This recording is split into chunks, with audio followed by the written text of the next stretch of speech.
Mega Allu families మధ్య విభేదాలున్నట్టుగా చాలా కాలంగా ప్రచారంలో ఉంది. గత ఏపీ అసెంబ్లీ ఎన్నికల సమయంలో Allu Arjun YCP party support గా నంద్యాల వెళ్లడంతో అల్లు వర్సెస్ మెగా వార్ మరింత ముదిరినట్టుగా వార్తలు వైరల్ అయ్యాయి. ఆ తర్వాత సంధ్య థియేటర్ ఘటనలోనూ అదే ప్రచారం జరిగింది. అయితే ఇటీవల కాలంలో ఈ ఫ్యామిలీలలో జరిగిన కొన్ని పరిణామాలను బట్టి చూస్తే ఎలాంటి విభేదాలు లేనట్టుగానే ఉంది. పలు కార్యక్రమాల్లో మెగా అల్లు ఫ్యామిలీ కలిసి కనిపించడంతో మెగా వర్సెస్ అల్లు వార్ ముగిసినట్టేనని అనుకున్నారు. కానీ ఇప్పుడు మళ్ళీ కొత్త సందేహాలు మొదలయ్యాయి.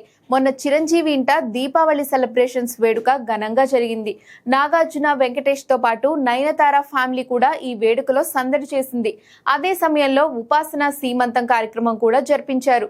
కాకపోతే ఈ విషయాన్ని కాస్త లేటుగా రివీల్ చేశారు. ఈ సీమంతం వేడుకకు మెగా ఫ్యామిలీ మొత్తం వచ్చింది. అలాగే ఉపాసన కుటుంబం కూడా సందడి చేసింది.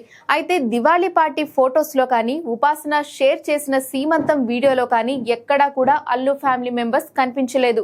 ఇదే ఇప్పుడు హాట్ టాపిక్ అయింది. అల్లు అరవింద్, అల్లు అర్జున్, శిరీష్, స్నేహ ఇలా ఎవ్వరూ కూడా మెగా దివాళీ సెలబ్రేషన్స్, ఉపాసన సీమంతం వేడుకలో కనిపించలేదు. దీంతో మరోసారి మీడియాలో రకరకాల ఊహాగానాలు మొదలయ్యాయి. అల్లు ఫ్యామిలీ ఉపాసన సీమంతం వేడుకకు రాకపోవడానికి కారణాలు ఏమైనా మళ్ళీ వీళ్ళ మధ్య ఏం జరిగిందనే చర్చ మాత్రం మొదలైంది.